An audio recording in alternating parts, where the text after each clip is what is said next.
Hai semuanya, sudah siap belajar?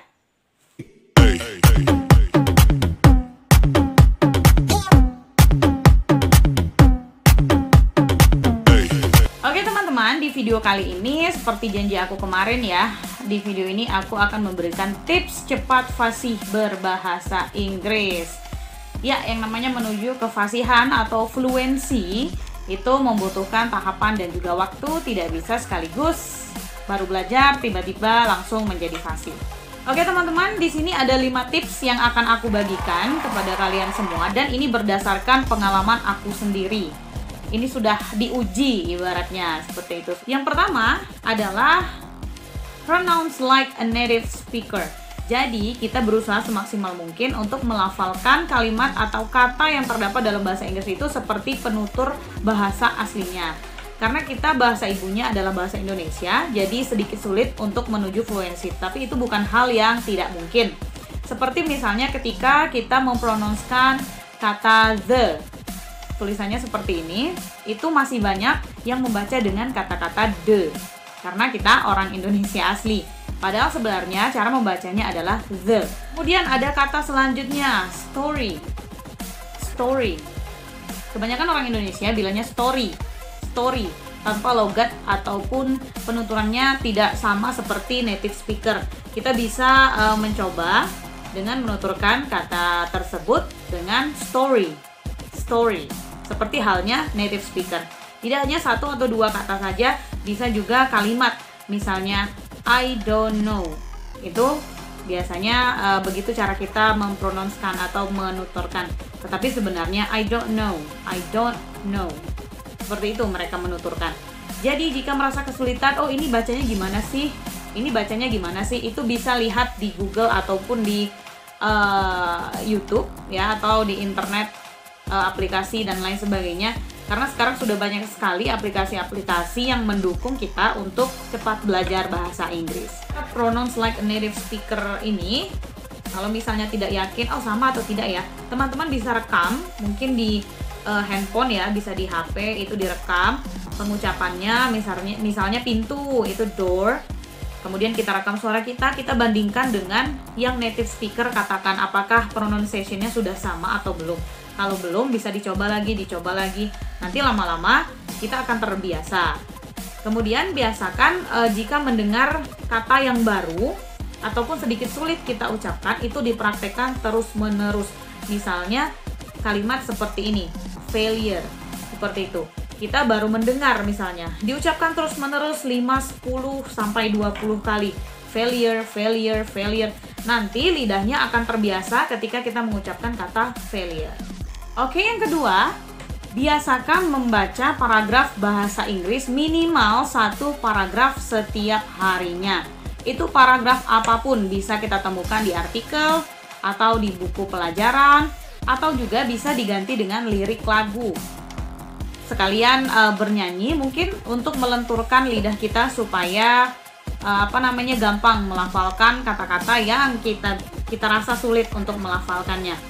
Contohnya di sini saya punya paragraf fairy tale atau dongeng seperti itu ya. Like, once upon a time there lived a young and beautiful girl named Cinderella. Seperti itu. Setiap harinya minimal 1 paragraf. 1 paragraf ya, terdiri dari 5 atau 6 kalimat biasanya. Jadi, hal tersebut sangat membantu teman-teman sekalian yang ingin cepat fasih berbahasa Inggris. Jika membaca dirasa terlalu membosankan, bisa juga diganti dengan lagu. Atau teman-teman sekalian bisa refreshing sambil bernyanyi lagu-lagu berbahasa Inggris dengan melihat liriknya supaya pengucapan kita sama persis seperti yang dituturkan oleh native speaker. Yang ketiga, teman-teman jangan terlalu banyak menghabiskan waktu untuk belajar grammar. Maksud saya di sini bukan tidak belajar sama sekali, tetapi jangan terlalu menghabiskan waktu untuk mempelajari materi itu saja seperti itu. Karena grammar ini bentuknya teori dan hanya bisa dipraktekkan ketika kita berbicara, menulis sesuatu dan lain sebagainya. Tetapi jika kalian ingin cepat fasih berbahasa Inggris, perbanyak belajar frasa-frasa yang mudah dipraktekkan seperti itu, lebih ke speaking, tetapi juga tetap menerapkan aturan-aturan grammar yang sudah ditentukan. Yang keempat, ini menurut aku penting ya, practice by yourself.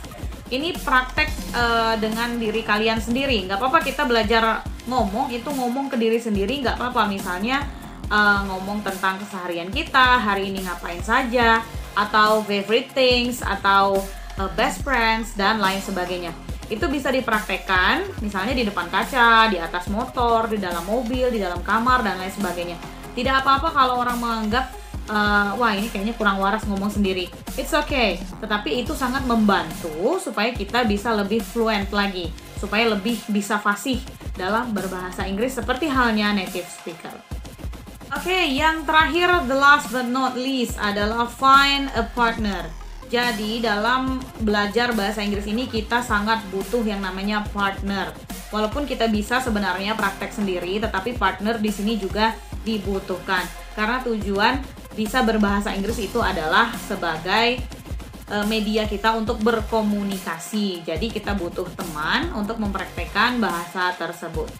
Kenapa di sini aku bilang find a partner? Karena supaya ada yang mengingatkan jika kita salah dalam pronunciation-nya mungkin, salah dalam ekspresinya, salah dalam penataan bahasanya atau grammar-nya, itu supaya ada yang mengingatkan, jadi bisa saling belajar. Jadi saran aku, temui teman yang benar-benar ingin belajar seperti halnya kalian, seperti itu.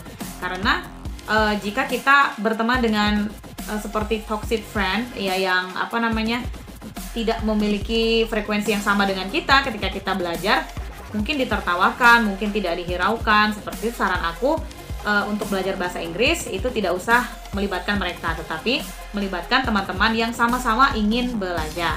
Oke teman-teman, itu tadi ada 5 tips dari aku supaya cepat fasih berbahasa Inggris. Dan kelima tips ini adalah dari aku sendiri ya, dan itu sudah aku terapkan dan benar-benar membantu supaya bisa lebih fasih. Dan jangan lupa belajar lebih banyak, karena the more you study, the more you get, the faster you get fluent. Mungkin itu saja. Di next video kita akan menuju lesson 2, materi lanjutan dari materi pertama yang kemarin. Sampai jumpa di video selanjutnya. See you.